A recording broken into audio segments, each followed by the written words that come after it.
So, if you add just one extra task to your daily to-do list today, you will somehow magically gain exactly 2 hours of free time tomorrow. Right, which sounds totally fake. Yeah, it sounds like a complete mathematical impossibility. A paradox, really. But today's deep dive is actually going to prove how making your list longer is the secret to getting your life back. So, welcome. Glad to be diving into this one. I mean, we are dissecting a really fascinating, incredibly comprehensive document today. It's simply titled Mastering Time Notes.docs. Catchy title, right? Oh, very straightforward. Yeah. But the mission here isn't just about, shaving 5 minutes off your commute or learning keyboard shortcuts. It's a fundamental blueprint for reclaiming at least 2 full hours of productive time every single day. Okay, let's unpack this. Because the underlying premise of this source material, it forces us to look at time not as this, flowing river, but as a strict, unforgiving ledger. Yeah, exactly. I mean, visualize it. You go from this chaotic, fast-moving cityscape with horns blaring and slowly transition into a calm, perfectly organized library. That's the goal. The core philosophy here is that we all get the exact same 24 hours. It is the ultimate equalizer. Right. The richest person on Earth cannot buy an extra minute, and the poorest cannot sell a second. It's fixed. And that equalizer concept really shifts the paradigm entirely. We usually think of time management as trying to squeeze more productivity out of the hours we have. Yep. Just work faster. Just drink more coffee and type faster. Exactly. But the document suggests we need to completely rewire how we interact with the demands of the world. Because right now, we're in massive time debt. And before we can fix our time or build up those time assets, we really have to understand why it feels so broken in the first place. Like if you were listening to this right now, chances are you constantly feel like you're sprinting just to stay in place. Oh, absolutely. The source identifies the root cause of this as the instant society. The instant society. Yeah. We live in this era of 247 availability, constant emails, instant messaging, the expectation that you are always reachable no matter what. The text actually uses this brilliant quote from Alice in Wonderland to capture this modern psychological condition. It says, "The hurrier I go, the behinder I get." Wow. Yeah, that perfectly captures the phantom buzz in your pocket. I mean, despite having all these incredible tools, faster internet, smart devices that literally hold the sum of human knowledge, we don't leverage them. No, we don't. We just let them dictate our nervous systems. We use them reactively instead of proactively. Yeah. And we basically become slaves to the tools that were meant to free us. Right. We become subordinates to the notifications. And the document breaks down 4 common causes of poor time management that stem directly from this reactive state. Hit me. So the first one is a trap that honestly so many ambitious people fall into. It's believing that mastering time management automatically guarantees success. Which, I mean, that feels completely counterintuitive. If you're a master of managing your time, shouldn't success be the natural byproduct? You'd think so, but not if you're optimizing for the wrong outcome. The source cites Brian Tracy here, who points out, we don't want to climb the ladder of success only to find it leaning against the wrong building. Oh, man. Right. You can have this flawlessly color-coded calendar, but if your daily actions aren't aligned with your actual life goals, you're just failing with maximum efficiency. That distinction between activity and accomplishment is so crucial. And that's actually the second cause the text mentions. Confusing activity with accomplishment. Working harder, not smarter. Exactly. It's the illusion of momentum. It's like running on a treadmill at max speed. You're sweating, you're exhausted, your heart rate is through the roof. But when you step off, you haven't actually gone anywhere. You're just tired. The treadmill is the perfect analogy. It feels safe to just put your head down and move fast, which leads directly to the third cause, emphasizing the wrong activities. Like responding to the loudest person in the room. Exactly. Because we're addicted to that feeling of frantic completion, we prioritize whatever is loudest. We spend our day working on pressing items for noisy clients, and we completely ignore the important items for our truly valuable clients. The squeaky wheel gets the grease, but it totally bankrupts your time ledger. Yeah. And the text notes a fourth cause, which is a short-term orientation, lacking a 5, 10, or 20-year perspective. So if you don't know where you want to be in a decade, your daily decisions have no anchor. You're just reacting. Exactly. Without that long-term perspective, you are literally just dodging the immediate obstacles in front of you instead of navigating by a North Star. So because we realize we might be climbing the wrong ladder or, running on a treadmill, we urgently need a way to figure out our actual destination. Right. which leads perfectly into the first two steps of the text's seven-step system: priorities, goals, and time estimation. Okay, so step one is what the text calls priority analysis. And it uses this geographical analogy that really grounds the concept. Imagine a map. You are currently standing in Miami. Miami is where you are now. Your present state. Right. And Seattle is your priority. That is the ultimate destination. The goals are just the intermediate cities along the way from Miami to Seattle. You have to define your Seattle before you even put the car in drive. And the text suggests a really intense exercise for this. It asks you to analyze 6 major areas of your life. Spiritual, mental, emotional, physical, financial, and social or relationship. Exactly those 6. You have to rank them, and then you have to assign percentage weights to each category so they total exactly 100%. That is brutal. It's economic scarcity applied directly to your life. Because if you decide that financial is going to take up 50% of your focus, you have to physically subtract those points from physical or social. It forces you to abandon the fantasy that you can give 100% to everything. And this ties into a vital distinction the text makes between being effective and being efficient. Okay, define those for us. Being effective means getting the right task done, getting your car to Seattle. Being efficient simply means operating without wasted effort. You must be effective first. So what does this all mean? Wait, so is being highly efficient actually dangerous if you haven't done this priority analysis? Like, are we just getting to the wrong destination, say, Chicago instead of Seattle in record time? That is the exact danger. You're getting incredible gas mileage on the way to the completely wrong city. You must lock in the destination first. Once you do, you move to step 2, estimating time requirements. Okay. The document divides this into macro time and micro time.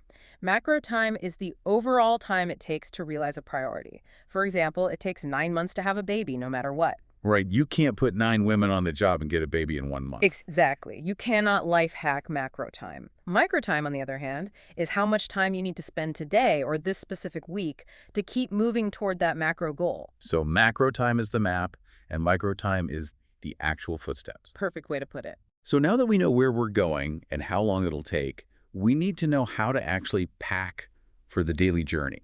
We're transitioning from macro planning to daily micro execution. Yes.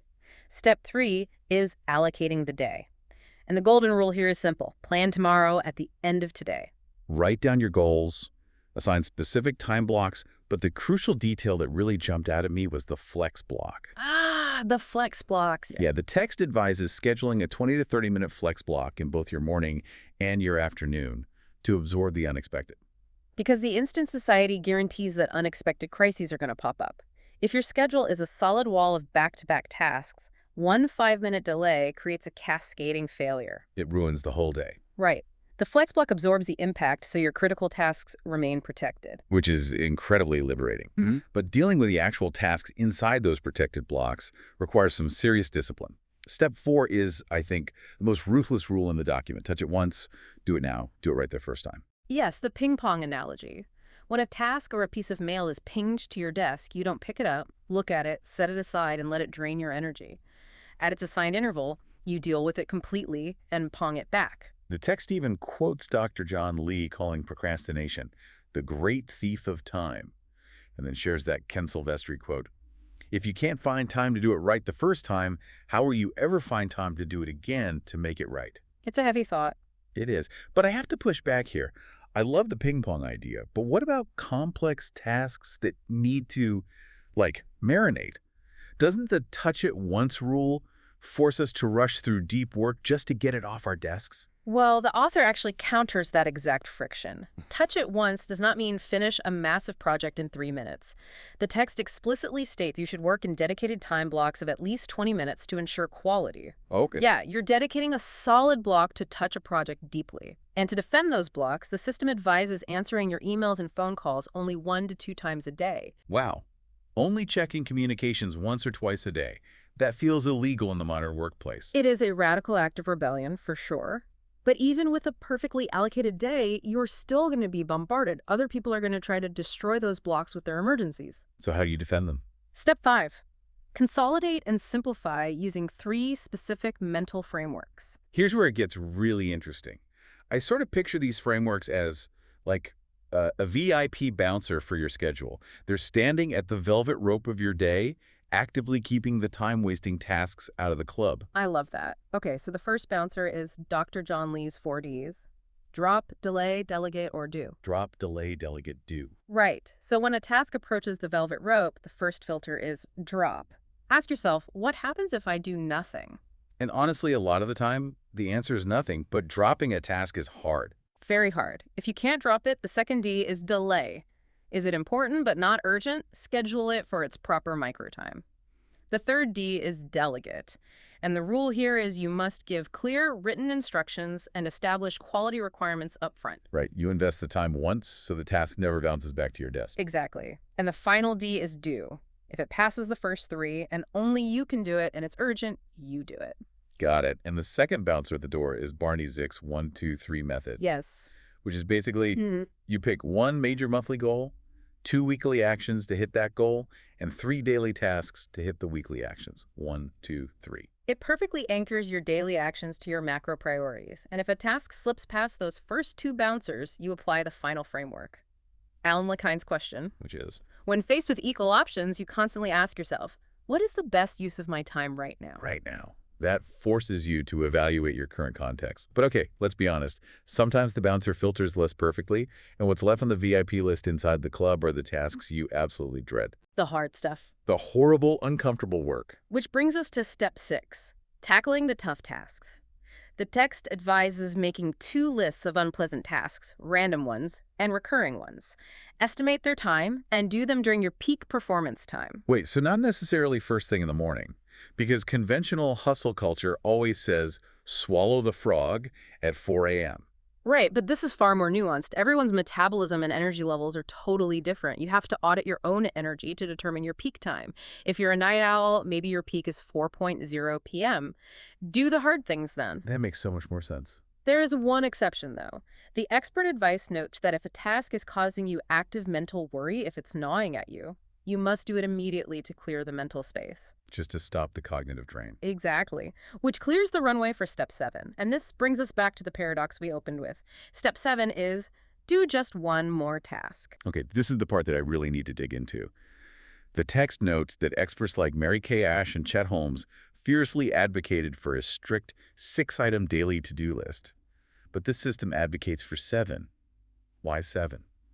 It works on 2 levels. Psychologically, a list of 7 creates a true middle task, number 4. Once you finish task 4, your brain registers that the rest of the day is downhill. It creates momentum. Okay, I get the psychology, but wait, the whole mission of this deep dive was to reclaim 2 hours of our day. Doesn't adding a mysterious 7th task completely contradict that and just make us work more? It seems like it, but mathematically, doing 7 tasks instead of 6 gives you roughly a 17% edge over the competition.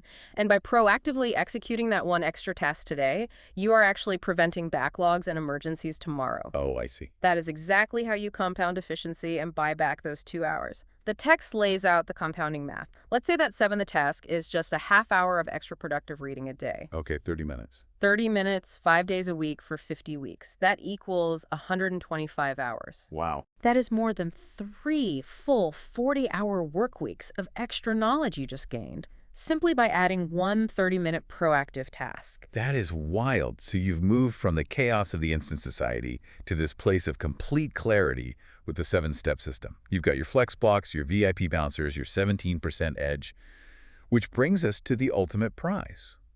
The reclaimed 2 hours. The Holy Grail. Exactly. What does the text specifically advise us to do with that reclaimed time? It's very specific. First rule, do not tell others you have it. Keep it a secret. Yes, because if you tell them, they will immediately fill it with their emergencies. You have to protect it. The text suggests splitting it evenly down the middle. Half goes toward increasing your productive efficiency, learning a skill, planning. And the other half? The other half is purely for yourself. Family, exercise, leisure, you earned it. That is such a great payoff. And to close out this whole system, the source shares this wonderful quote from Hugh Prather. When we recognize that nothing has to go right for us to be happy, our walk home can become surprisingly simple. I love that. It takes the pressure off. It really does. And, you know, this raises an important question, something I want to leave everyone with. If time is the ultimate equalizer, and this system gives you the power to reclaim your lost hours, Is it possible that the true mark of success isn't how efficiently you pack your 24 hours, Right. but how bravely you choose to leave some of those hours completely empty? Wow. Dropping the mic on that one, taking the brakes and the steering wheel back. Thank you all for joining us on this deep dive. You've got some flex blocks to schedule. We will catch you next time.